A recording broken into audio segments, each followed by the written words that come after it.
welcome to Round Robin. I'm your host, Robin McCormick with the City of Hampton.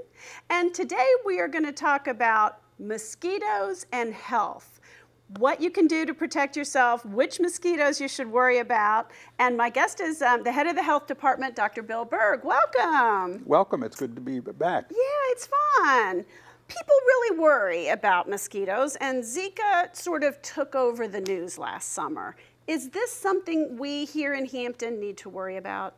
We need to be aware of it and take certain precautions.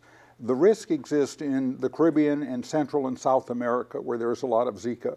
It's not in the United States, except for a very small locality in Florida.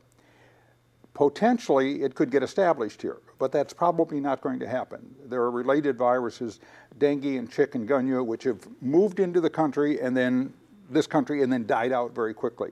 So the risk is for travelers. Okay. So if we're traveling, we do need to pay attention to Zika.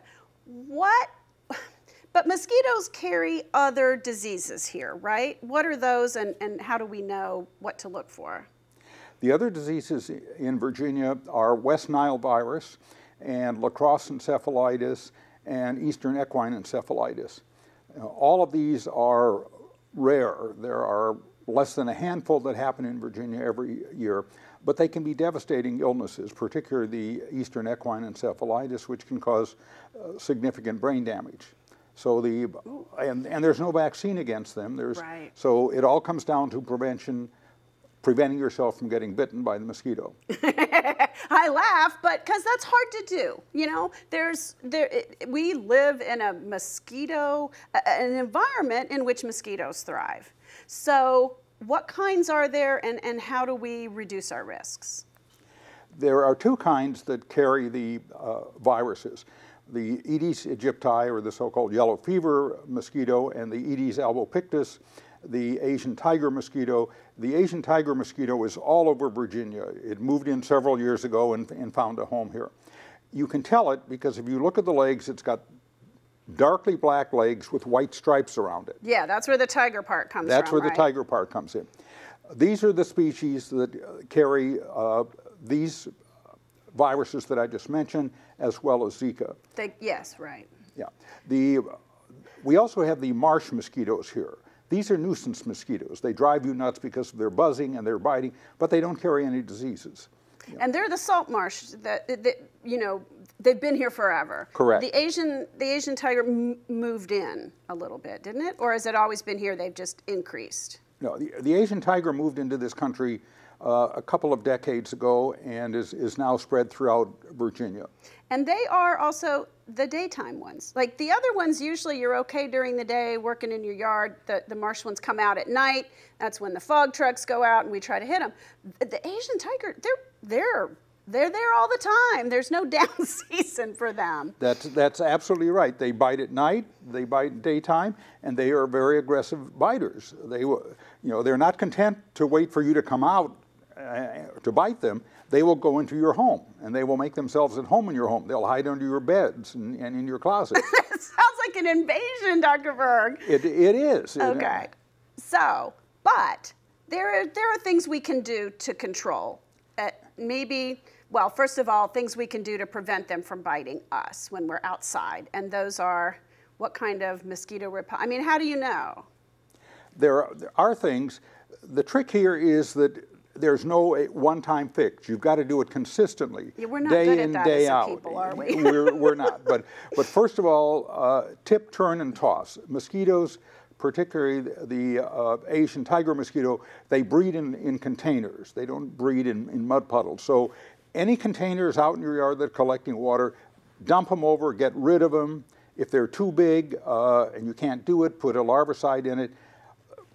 This is where the mosquitoes come from, and you've got to get rid of them. So we tell this advice to people all the time, though. So let's even be more specific. What do you look for when you walk around your yard? I mean, I know I have little pots that catch the drips underneath my plants because, you know, the containers need water all the time, and those pots are helpful. How often do I need to dump them? Every 2 days? Is that good enough? Once a week. Once a week, good. Good, I can handle that. Yeah, and that's a great example because that's the sort of thing that people tend to overlook. They think, oh, it's not on their radar as something that can do it. But that's exactly the sort of container that will do it. The Asian tiger mosquito breeds in a container, and a container can mean a drip container under a potted plant. It can mean a jug left out. It can mean a cart, a bird bath, anything that can catch water and that is man-made.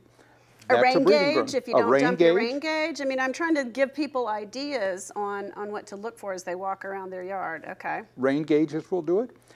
If you can't, the alternative, if you can't dump it in weekly. Like it's a swimming pool or, kitty, larger or something. Okay. Yeah, is like a rain barrel that some people collect the rain coming down and they use it for watering. Put a netting over that. I was going to say, is a netting? Well, that's yes. What I have over mine. Yes, okay. And that's great because that keeps it out. The trick there is to make sure it's snugly fit. That they can't. The downspout comes down, the netting comes there. You've got a little gap there. That's where they get in. Okay. So the other part, of course, is mosquito repellents. Any EPA-approved repellent will work fine. Follow the directions. Put the repellent on first, and then the sunscreen. There is a combo product I saw at the hurricane conference. That's kind of cool, too. There is a combo product. Be careful with kids. For kids, little kids, put it on your hands and then apply it to them, not in their mouth and their eyes, and not for kids under 2 months of age. So for those kids, use mosquito netting on their stroller. Okay. But again, it's, you have to apply it and, every time you go out. The sort of old remedies that people used to use, I don't find that, like I have a fan on my porch to help, because moving air makes it a little harder for them to land, but boy, it doesn't really help with the Asian tigers. They come through. They don't, citronella, I mean, the more gentle remedies, I am not seeing as much success as I used to. That's correct. You'd have to have hurricane force winds almost to get the mosquitoes out.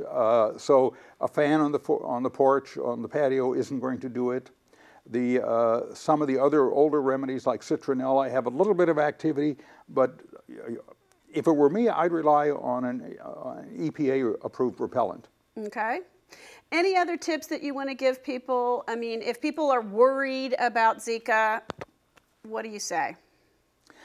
The best resource for that, the most convenient one, is www.zikava.org. Okay. Zika VA, as in Zika, Virginia.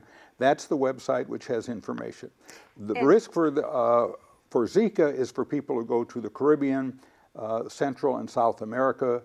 The CDC has identified red spots, areas where there is a high risk of getting it, and then you have to take precautions. So if we're traveling this summer, check the CDC, make sure, and be very, very careful.